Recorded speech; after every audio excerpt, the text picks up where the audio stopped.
JD. Ang kwentong ito ay hango sa totoong buhay. Mula ito sa isa nating kabayan na itago na lamang natin sa pangalang Nerissa. Taong 1987, Iloilo. Sa isang liblib na baryo ng San Antonio, naninirahan ang isang simpleng babae na nagngangalang Nerissa. Tahimik, magalang, palangiti ang dalaga. Ngunit sa likod ng maamo nitong muka, meron siyang lihim na dala. Isang bigat na hindi niya maipaliwanag. Laki sa lolo ang dalaga. Noon pa man ay hindi na nito nakilala ang mga magulang. Kaya labis ang hinagpis nito nang yumao ang nag-iisang kamag-anak, ang tanging nagmamahal sa kanya. 3 buwan makalipas mamatay ni Lolo Simeon. Doon nagsimula ang mga kababalagang nangyari sa lugar. Hindi lang sa bayan nagkaroon ng pagbabago, kundi pati na rin sa dalaga. Napansin ni Nerissa na tuwing gabi, matapos itong matulog, nagigising na lamang siya sa madilim na bahagi ng gubat. Walang saplot, balot ng dugo, at puro gasgas ang mga braso, kamay. Bukod pa rito, madumi ang buong katawan na tila dumaan siya sa maputik na lugar.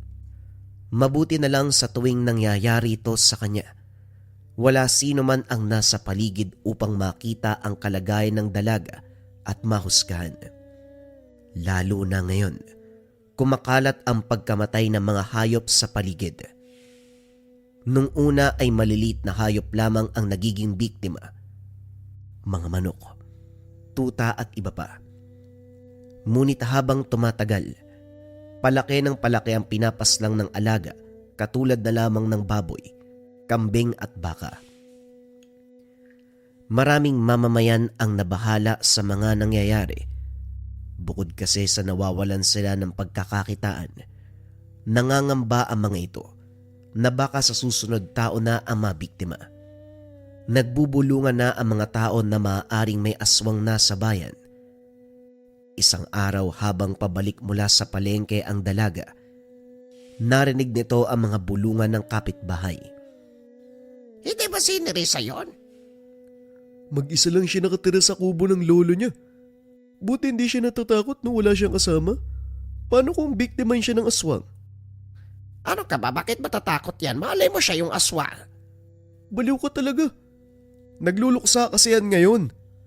Alam niyo naman na walang magulang yung bata tapos namatay pa yung lolo niya. Makapanghusga kayo. Hindi kaya madaling mawala ng mahal sa buhay. Lalo na't naiwan pa siya mag-isa. Mabuti nga lumalaban pa rin yung bata eh. Nang makadaan si Nerissa sa harapan nila, abot tenga ang ngiti ng mga ito. Parang mga mabubuting kapitbahay. Kaso nga lang sa pagtalikod niya, kagad ding bumalik ang bulungan. Mga salitang may halong panghusga at inggit. Nagpatuloy lamang sa paglalakad si Nerissa. Pinilit na ngumiti na parang walang naririnig. Hindi na rin niya ininda ang mga yon. Alam niya na wala itong matutulong sa kanya. Ang opinyon ng mga tao na hindi nakakaunawa sa pinagdaanan niya. Sa pagdating ng tahanan, sinalubong kagad siya ng katahimikan. Ang dating maingay na bakuran, tahanang puno ng tawanan, ngayon ay napalitan at nilamon na ng kalungkutan. Ang mga halamang inalagaan noon ng lolo, ngayon ay itim at tuyo na. Ang mga dingding ay marupok at ang kisame ay nagpapatak ng tubig mula sa bubong. Pumapasok ito sa silid at doon nakapatong ang lumang litrato ng lolo. Lolo, sobrang hirap bumalik sa bahay na to lalo na't wala ka. Sandaling natigilan si Nerissa nang maramdaman ang kakaibang lamig ng hangin. Bagamat sarado ang lahat ng bintana, nagtungo siya sa direksyon ng lumang hagdan kung saan sumasayaw sa sahig ang aninong gumagalaw kahit walang tao sa lugar. Baka guni-guni lang oras na siguro para matulog. Wika ni Nerissa sa sarili. Hindi naman matatakotin ng dalaga. Lalo na ngayon, kailangan niyang matuto mamuhay mag-isa. Tinitigan niya ang pulseras na binigay ni Lolo Simeon. Ayon sa matanda, wag na wag aalisin ang pulseras na yon dahil ito ang natatanging gamit na makakapagprotekta sa kanya, lalo na't balang araw mawawala rin ang lolo. Hindi ko talaga inaasahan to, Lolo. Yung balang araw na sinasabi mo, nangyari na pala talaga. Nakatulog na lamang ang dalaga. Pagmulat ng mga mata, balot na ang paligid ng dilim. Wala na siya sa loob ng kanilang tahanan. Napabalikwas siya ng bangon. Nililibot ang paningin. Ngunit pawang mga anino lamang ng mga puno ang gumagalaw sa paligid. Wala siyang maalalang lumabas. Ngunit malinaw na nasa gitna siya ng kakawyan. Puro damo, putik ang sahig. Hindi mawari kung paano siya napadpad doon. Pagbaba ng tingin niya, bigla siyang napatigil. Hubad. Agad niyang tinakpan ang sarili. Nanginginig sa iya at takot. Dali-daling dinampot ang isang malapad na dahon ng saging, binalot sa katawan. Ang hangin ay malamig, ang lupa ay basa, at ang katahimikan ay nakakabingi. Muli niyang inikot ang paningin, tila may mga matang nakamasid mula sa dilim. Sa paggalaw ng kanyang mga kamay, napansin ang dugo. Malagkit, makapal at nangingintab. Sa liwanag ng buwan kinapkap niya ang sarili. Pilit hinahanap ang sugat na maaaring pinagmulan. Ngunit wala. Walang galos. Walang hiwa. Doon niya napagtanto na ang dugo ay hindi sa kanya. Mabilis siyang tumayo at tumakbo pauwi.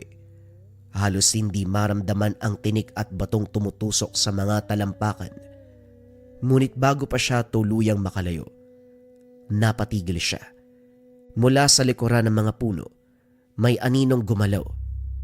Kahit malayo, hindi malinaw, siguradong may nakita ang dalaga. Parang may nakamasid, tahimik na sumusunod sa bawat hakbang niya. Pinilit niyang wag lumingon. Humigpit ang hawak niya sa dahon at sa pagitan ng kanyang paghinga. Ramdam niyang may malamig na hiningang dumadampi sa kanyang batok. Hindi na siya lumingon pa. Tumakbo ng buong lakas. Habang sa hindi kalayuan, may mga tunog ng kuko na humahagod sa lupa.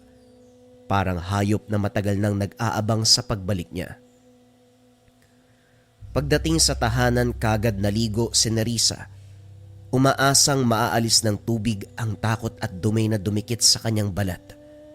Ngunit habang binubuhusan ng sarili, unti-unti niyang naramdaman ang malamig na presensyang tila nanonood.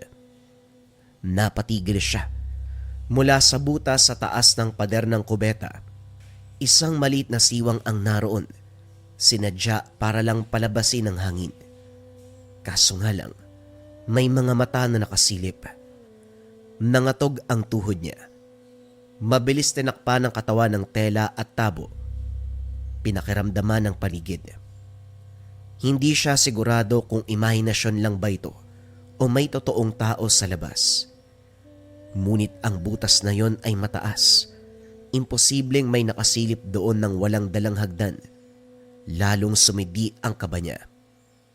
Dali-dali niyang tinapos ang pagligo. Halos hindi na nakapagbanlaw ng maayos. Pagbukas ng pintuan, tumingin siya sa paligid ng kubeta. Sa mga damo, sa likod ng pader, sa mga aninong gumagalaw sa liwanag ng buwan. Wala. Tahimik ang paligid. Tanging huni ng mga kuliglig at ihip ng hangin ang maririnig. Nagtakip siya ng kumot pagkarating sa kwarto. Pilit pinipigilan ang pag-iisip. Ngunit habang nakaiga, paulit-ulit na bumabalik sa isipan niya ang pakiramdam ng mga mata. Yung malamig, mapanuri, tila pamilyar na titig. Sa gitna ng katahimikan ay napaisip siya. Bakit palaging ako? Bakit sa tuwing nagkakaroon ng patay na hayop sa bayan, Ako ang nagigising sa kagubatan. Duguan. Maigpit niyang niyakap ang sarili at pinilit matulog. Ngunit sa labas ng bahay, may kalusko sa damuhan. Mahina, dahan-dahan, parang may umaaligid at humihinga sa dilim. Kinabukasan nagtungo muli si Nerissa sa palengke. Maaga pa lang, nagsimula na ang pagkilos ng dalaga habang hindi pa masakit ang araw sa balat. Ngunit tila may mabigat na hanging bumabalot sa paligid sa bawat takbang niya sa makipot na daanan ng mga tindahan. Narinig niya ang mga bulungan, mga salita na parang turok ng karayom sa tenga niya. Paano kaya nagkapera yan? Wala namang trabaho yan Baka may pamana yung lolo niya. O baka naman may ginagawa siyang kakaiba. Wika ng mga tao sa paligid niya. Hindi maganda ang ganitong usapan. Alam ni Nerissa sa baryong ito, ang chismis ay parang apoy sa tuyong damo. Isang bulong lang, sunog kagad ang reputasyon mo. At higit sa lahat, ayaw niyang pagkainteresan ang munting kubo nila, lalo na't wala na siyang kasama, at ang gabi ay lalong lumalamig mula nang pumanaw si Lolo Simeon. Mabilis siyang nag-isip. Pinilit ngumiti. Nilakasan ang boses habang kinukuha ang mga paninda mula sa tindera. Pautang muna Aling Deli ha. Pangako babayaran ko kapag nabenta ko yung lumang gamit ni Lolo. Alam mo naman ang hirap na kasi ngayon eh. Narinig ito ng mga chismosa sa malapit. Nagbago ang ihip ng hangin. Kaya naman pala, ganun pala Akala ko kung saan nanggagaling yung pera Kawawa din naman pala siya, Kahit papano lumuwag ang dibdib ni Nerissa. Ang bigat na kanina pa dinadala ay parang bagyang nabawasan. Naintindihan naman kagad ni Aling Deli kung anong ginawa ng dalaga. Sumakay na lamang ito habang palim na inaabot ni Nerissa ang bayad sa kanya. Ngunit habang inaayos ng dalaga ang mga pinamili, may mga matang nakatingin sa kanya mula sa dulo ng palengke. Isang matandang lalaki, payat, marungis at tila tagpi-tagpi ang suot. Nakasombrerong kupas, nakasandal sa poste ng ilaw. Ngunit ang pinaka nakakatakot ay ang mga mata nito. Hindi basta nakatingin, kung di nakatanaw. Matalim, parang sinusuri ang kaluluwa niya. Napahinto si Nerissa. Tumatagaktak ang malamig na pawis sa kanyang batok na para siyang inihipan ng malamig na hangin kahit tirik ang araw. Aling Deli, nakikita niyo po ba yung lalaking yun? Yung andun po sa may dulo? Sino po kaya yun? Tumingin si Aling Deli at nang makita kung sino ang tinutukoy, bagyang ngumiti ang tendera. Si Tatang Fidel. Wag kang mag-alala, iha. Mabait ang matandang yan. Pero bakit parang ang sama po niya kung makatingin? Ganun lang talaga yon. Medyo may kaunting pagkasira ulo. Yan ang sabi ng iba, laging nag-iikot dyan parang may hinahana. Paminsan pa nga daw, may mga kinakausap na hindi natin nakikita. Pero wag mo na lang pansinin. Bukod sa kawirduhan ng matandang yan wala naman siyang inaagrabyado. Ngumiti si Aling Deli. Ngunit sa likod ng mga mata, may bakas ng pag-aalinlangan. Parang may gustong sabihin, pero mas piniling manahimik. Hindi mapakali si Nerissa habang inaayos ang mga pinamili. Ramdam pa rin niya ang titig ng matanda. Pinilit na lamang ng dalaga na wag magpakita ng takot. Maraming salamat po, Aling Deli. Sa muling paglingon ni Nerissa, wala na si Tatang Fidel. Napalunok na lamang siya at nagpatuloy maglakad. Minabuti ng dalawa na umuwi bago pa muling makita ng matanda. Napalingon siya sa kaliwat kanan sa kabila ng ingay ng palengke. Sigawan ng tenderang nagbebenta ng isda, kalansing ng mga barya, huni ng mga ibon. Tila may isa pang tunog na sumisingit. Isang mahina, kaluskos na mga yapak na sumusunod sa kanya. Habang naglalakad pa uwi, ramdam niya na may anino sa likuran. Parating sumusunod, ngunit laging nawawala paglingon niya. Sa bawat kanto, bawat lilim ng puno, may pakiramdam siya na may mga matang nagmamasid. Pagdating sa dulo ng daan, bago siya pumasok sa kanilang bakuran, may maliit na bote ng dugo na nakatirik sa lupa sa tapat ng pintuan. May buhok pa ng manok at asin na nakakalat sa paligid. Napatras siya. Kinilabutan ang kanyang balat. Sinong gumawa nito? Wika sa sarili.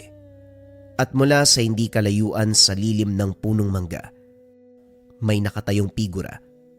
Si Tatang Fidel, tahimik at nakatitig lang. Sa gitna ng kanyang pagkalito, isang ngiti ang gumuhit sa labi ng matanda. Ngiti na hindi mo alam kung mabuti o naghahanda ng masama. Halos mapasigaw sa takot ang dalaga, ngunit nagpigil ito. Bakit po kayo nandito? Anong kailangan nyo? Nilakasan niya ang kalooban, nagsalita na parang hindi natatakot. Mag-isa ka lang sa bahay, diba, Nerissa? Wika ni Tatang Fidel. Kinilabutan sa boses nito. Kung gaano nakakatakot ang itsura, ganon din ang kanyang boses. Ikaw ho ba yung may gawa nito? Dapat sagutin mo muna ang tanong ko, Iha, bago ko sagutin ang katanungan mo. Nauna ako magtanong sa iyo pero tanong lang din ang sinagot mo. Nawala na ang takot na nararamdaman kanina. Napalitan na lamang ng pagkainis. Mukhang matalino kang bata. Pero mas marami kaming alam, ang mga nakakatanda. Lalo na kung gabi-gabi, naririnig namin ang sigaw ng kagubatan. Kahit walang tao, may mga mata na nakakakita pa rin. Napatigil si Nerissa. Nanlamig ang buong katawan. Parang pinapaywatig ng matanda na may nalalaman siya sa nangyayari. Hindi niya rin alam kung paano siya nakilala ng matanda.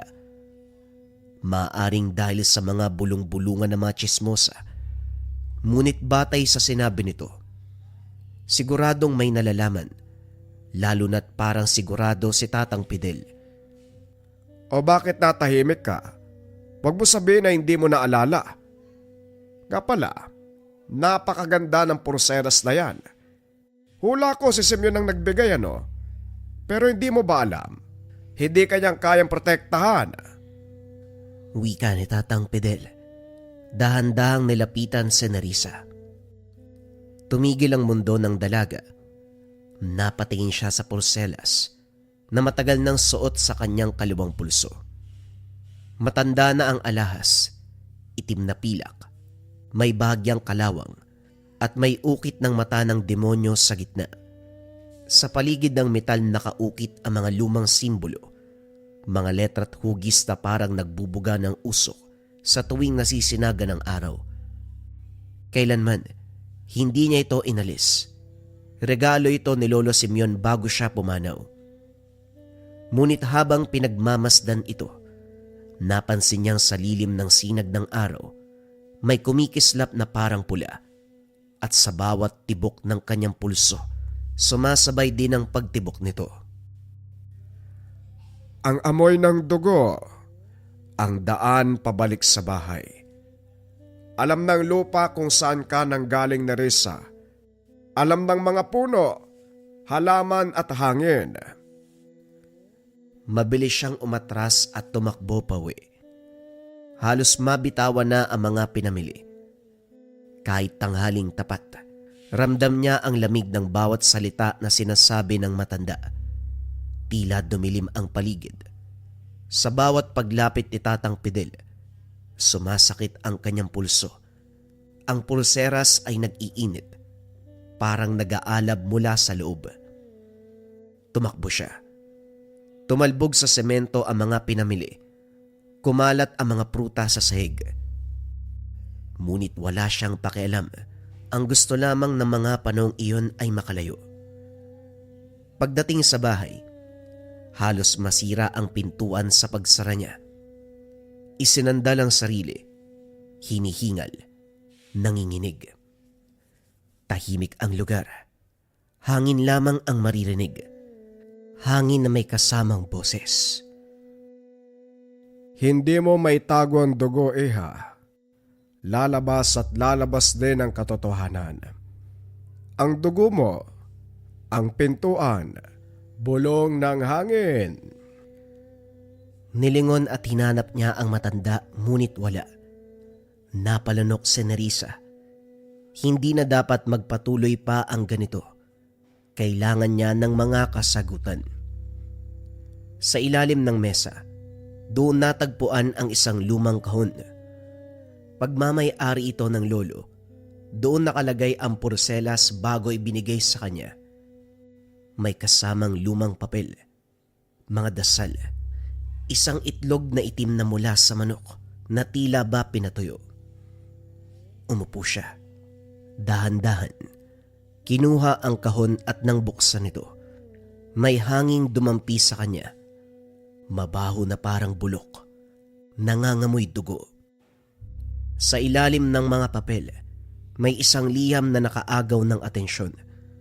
Pamilyar ang sulat kamay ng lolo kaya kaagad itong binuksan. Kinakabahan habang binabasa ito. Kung sino man ang nagmana ng aking dugo, patawarin mo ko.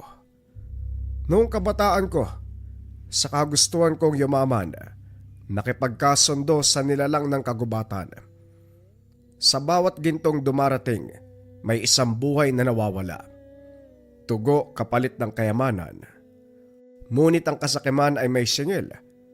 Nasunog ang ating tahanan noon. Naglaho ang mga kapitbahay. Akala ko noon sapat na ang pangingi ko ng tawad. Namuhay ako bilang dukha upang tanggihan ang gintong regalo ng sumpa. Pero hindi yon naging sapat.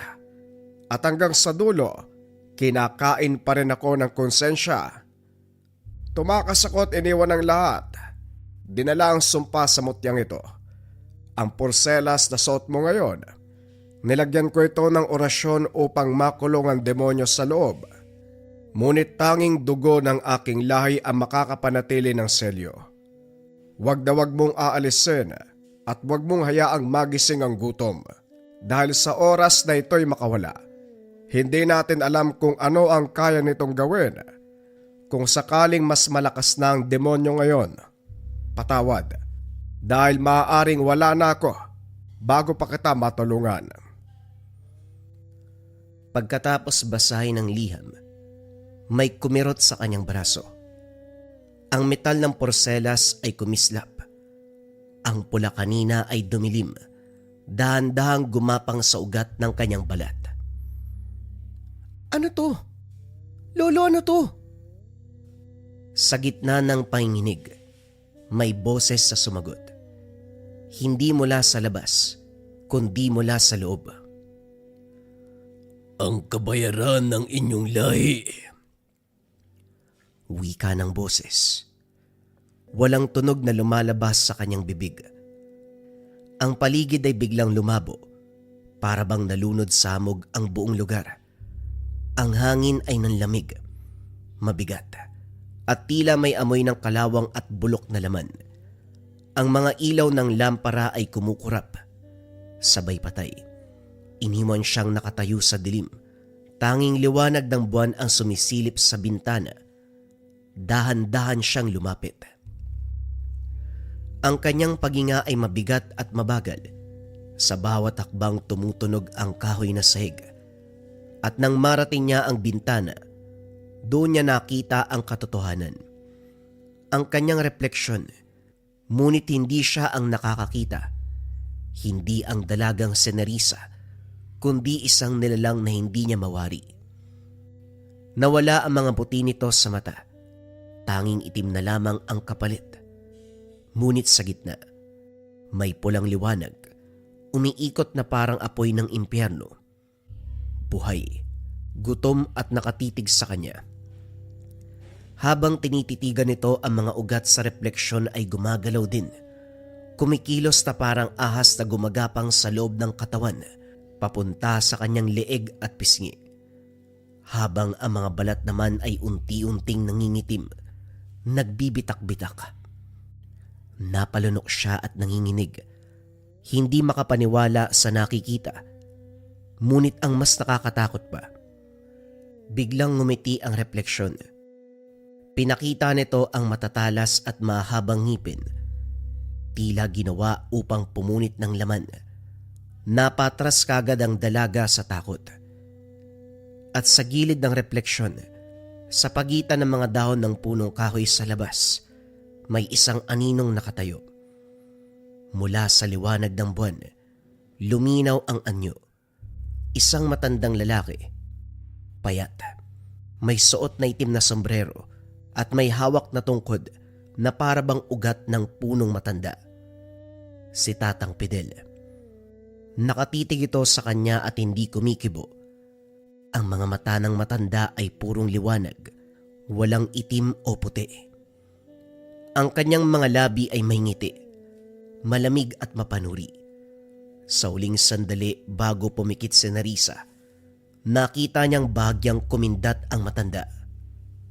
Sumingaw ang hamog at mula sa loob ng salamin may kamay na dahan-dahang umuusli palabas. Itim, mahaba ang kuko, basa ng pulang likido. Umabot ito sa kanya. Halos maramdaman niya ang lamig ng balat at sa pagitan ng mga peraso ng hangin, narinig niya ang boses ni Tatang Fidel, mababa at may pagmamalasakit. Huwag kang matakot, Iha. Hindi siya pumapasok sa'yo, kundi galing siya mismo sa loob mo. Biglang nabasag ang salamin. Pumutok ang lampara. Si Nerissa ay napatras. Nanginginig. Hawak ang braso kung saan maigpit na nakakapit ang porselas ng kanyang lolo. Ngayon ay uminit. Naglalagablab at kumikirot na parang nasa ilalim ng balat. Bago siya tuluyang mawalan ng malay, huling naramdaman ni Nerissa ang mga kuko sa kanyang kamay na umahaba.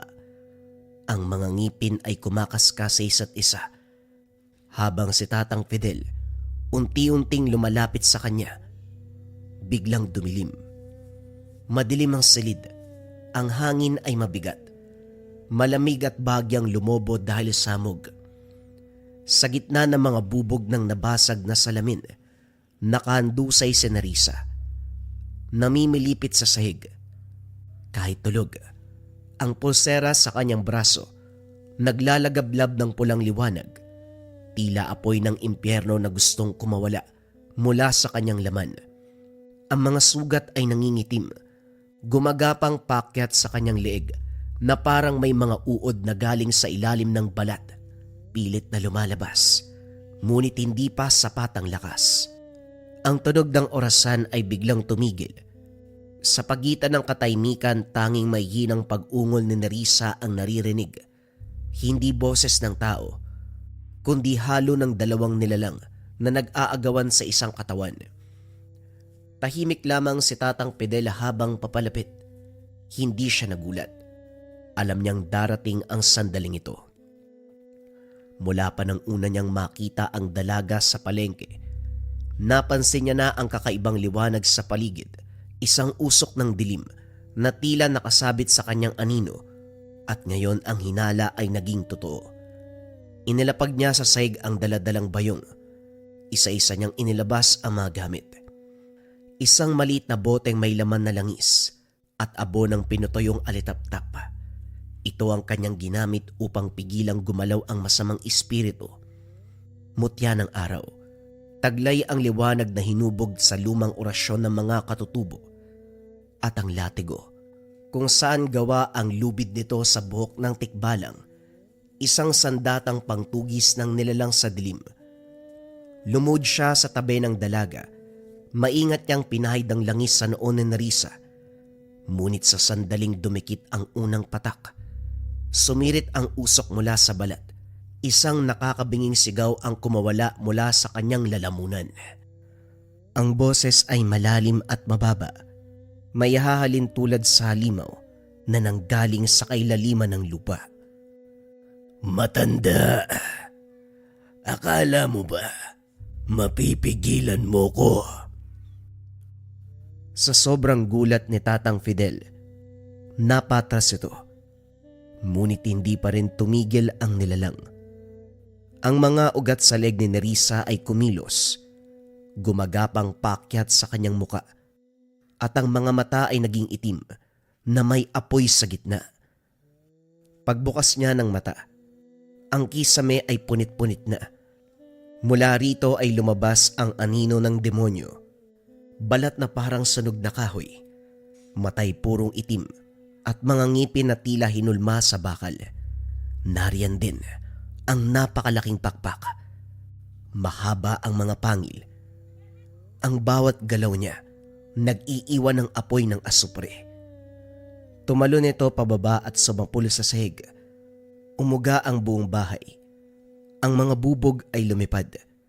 Sumabog sa lahat ng direksyon.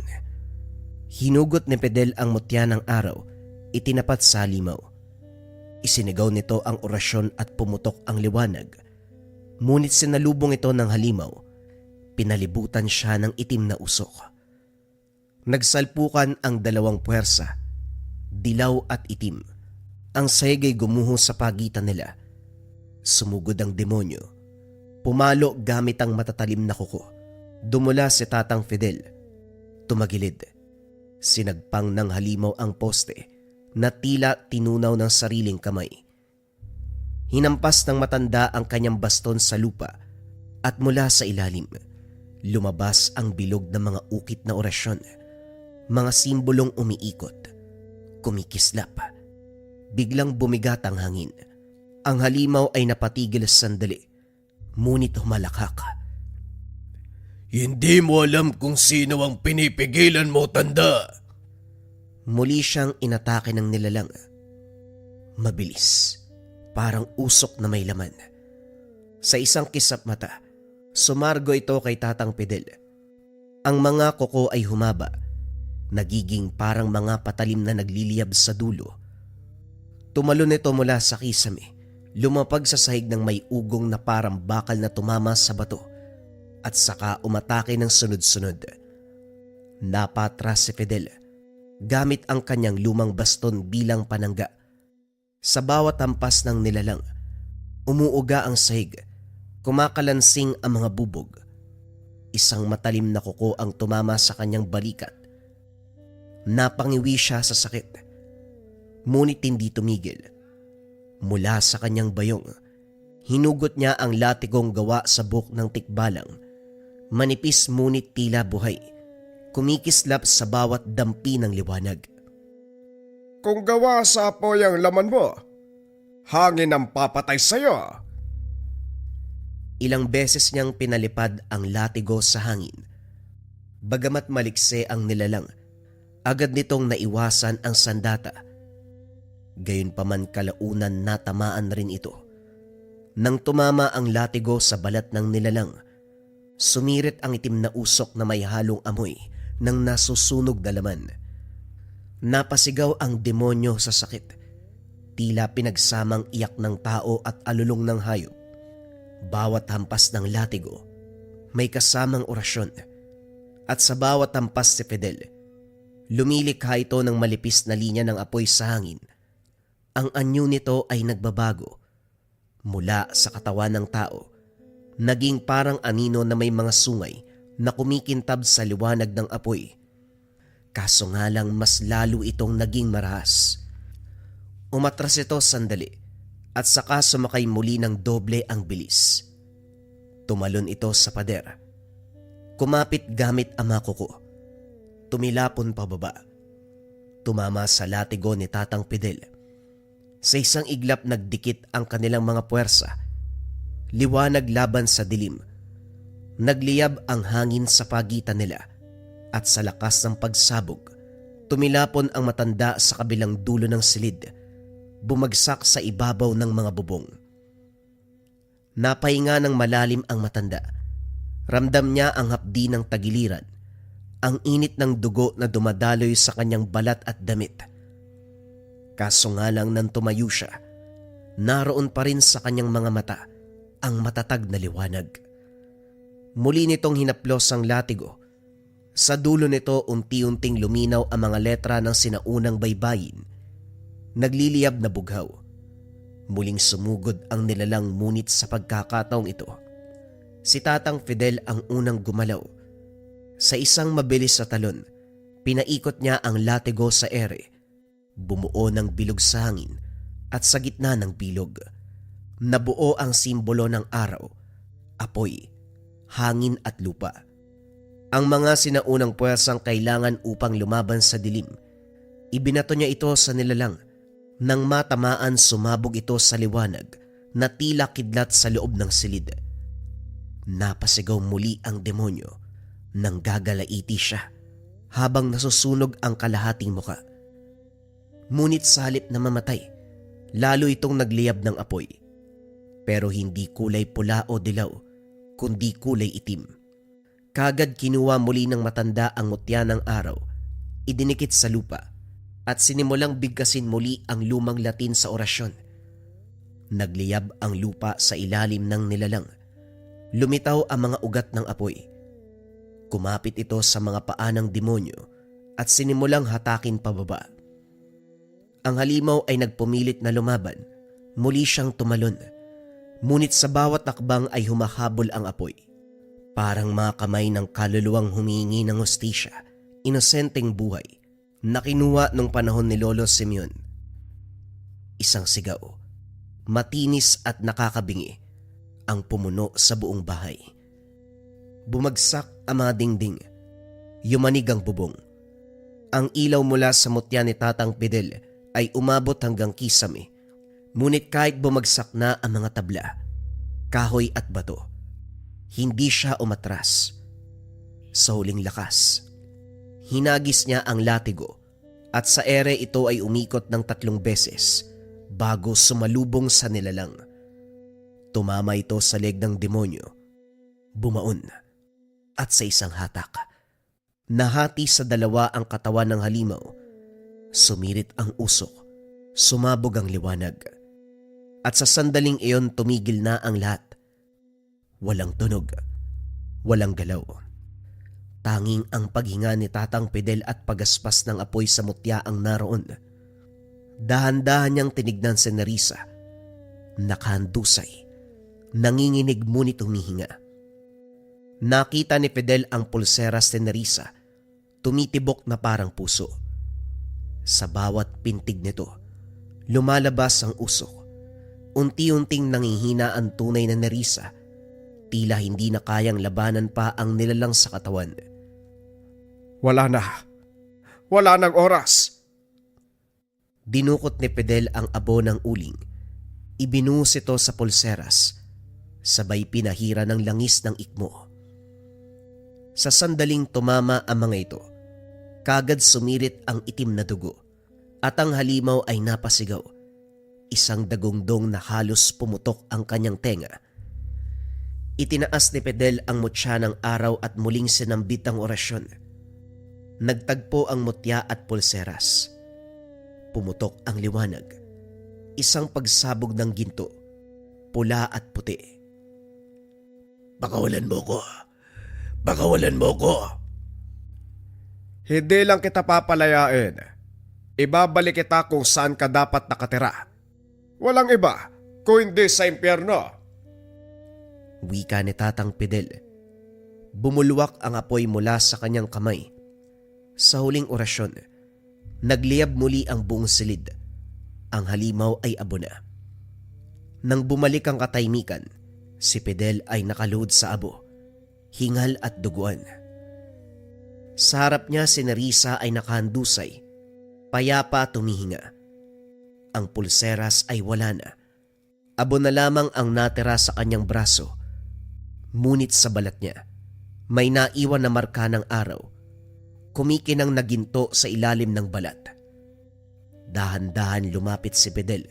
Inilapag ang kanyang palad sa noo ng dalaga Marahang nag-orasyon. Tapos na, iha. Ang dugo mo ay malinis na. Ang nilalang ay natulog na sa liwanag. Hindi ka nagagambalain pa. Madaling araw nang tuluyang humupa ang lahat. Ang apoy ng mutya ay namatay at ang malamig na hangin ay bumalik sa silid. Dala ang katahimikan na matagal nang nawala. Sa gitna ng mga bubong at abo, unti-unting dumilat si Nerissa. Ang kanyang mga mata, na kanina ay pula at nagliliyab, ngayon ay kulay kayamanggi, tulad ng lupa pagkatapos ng ulan. Wala nang bakas ng dilim, wala nang apoy na kumikilos sa ilalim ng balat. Mahina siyang ngumiti, at sa pag-ikot ng kanyang paningin, nasilayan niya si Tatang Fidel. Nakaluhod sa tabi niya. Pawisan. Sugatan ngunit payapa ang muka. Marahang pinisil ng dalaga ang kamay nito. Nabasag ang katahimikan nang siya ay magsalita. Maraming salamat, Tatang Fidel, ah. Hindi mo ko sinaktan. Hindi mo man ako kilala. Pero nagawa mo kong tulungan. Ngumiti si Tatang Fidel. Pagod ngunit may ngiti ng katiwasayan sa labi.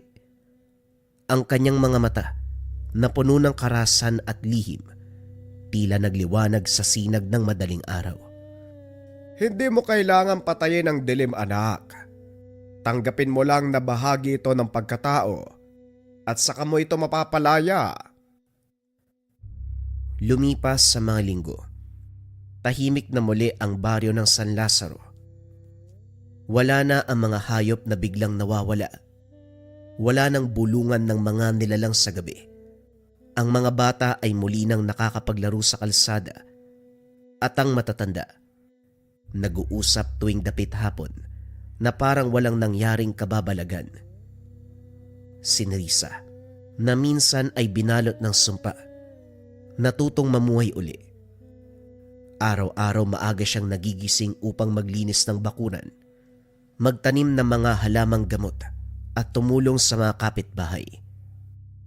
Tuwing gabi nakaupo siya sa harapan ng bintana, nakatingin sa buwan, at sa unang pagkakataon sa mahabang panahon, natutulog siya ng walang bangungot. Paminsan sa may gilid ng gubat, kung saan nagsimula ang lahat, makikita si Tatang Fidel, ang matandang albularyo na minsan ay kinatakutan ng lahat. Nakaupo siya sa ilalim ng isang punong balete. Bitbit ang mga lumang bayong. Dahan-dahan niyang binuksan at sa loob ay may isang maliit na bote na tinatakan ng sinaunang selyo. Sa loob nito ay abo ng dalawang mutya, ang ginto ng liwanag at ang itim ng dilim, magkasamang nakahalo, magkasundo. Habang umiip ng hangin, tinitigan ni Tatang Fidel ang bote. May ngiti sa kanyang labi na may halong lungkot at kapayapaan. Isang kaluluwa na naman ang nakalaya. Pagkatapos ay tumingin siya sa langit, kung saan unti-unting sumilip ang araw sa likod ng mga ulap. Tuwing dapit hapon, bago matulog, naririnig pa rin ni Nerissa ang mahinang bulong sa hangin, isang boses na pamilyar, mababa at puno ng kabaitan. Huwag kang matakot, iya. May liwanag sa loob mo. At sa bawat gabing tahimik, hinahaplos niya ang kanyang pulso doon sa lugar kung saan minsan ay nakapulupot ang pulseras ng kadiliman. Ngayon, tanging isang bakas na hugis araw ang naroon, kumikislap sa ilalim ng liwanag ng buwan. Hindi ito sugat, kundi tanda ng kaligtasan at paalala ng isang matandang albularyo na minsan inakala niyang mapanganib, pero ito ang naging tagapagligtas. Paglipas ng panahon, naitaguyod muli ni Nerissa ang kanyang buhay. Nagpatayo siya ng maliit na tindahan ng mga gulay, halamang gamot at orasyon, mga itinuro sa kanya ni Tatang Fidel sa bawat taong lumalapit para magpagamot. Ang palagi niyang sinasabi, may dilim sa ating lahat, Pero may liwanag din kung matututo kang tanggapin ito. At sa likod ng kanyang tindahan, sa ibabaw ay isang lumang altar kung saan nakatayo ang larawan ni Lolo Simeon. Nakalagay ang larawan ni Tatang Fidel. May ngiti sa labi at latigo sa kamay. Ang matandang albularyo na minsang nagligtas sa kanya mula sa kadiliman ng sariling dugo. At sa tuwing isinasara niya ang pintuan kada gabi, bago pumikit, mahinang bulong lamang ang kanyang panalangin. Maraming salamat, Tatang Fidel. Kung hindi dahil sa'yo, tuluyan na ako nilamon ng sumpa at naging ganap na halimaw. Sa labas, ang hangin ay marahang umiihip, dumaan sa mga dahon, at sa hindi kalayuan tila may tinig na sumasabay. Payapa, banayad at puno ng pagmamahal. Hindi mo kailangang labanan ang dilim, iha. Sapat na ang liwanag sa iyong kalooban. Wika ni Tatang Fidel, isang albularyo na matagal nang nagbabantay sa kanya sa kabilang buhay.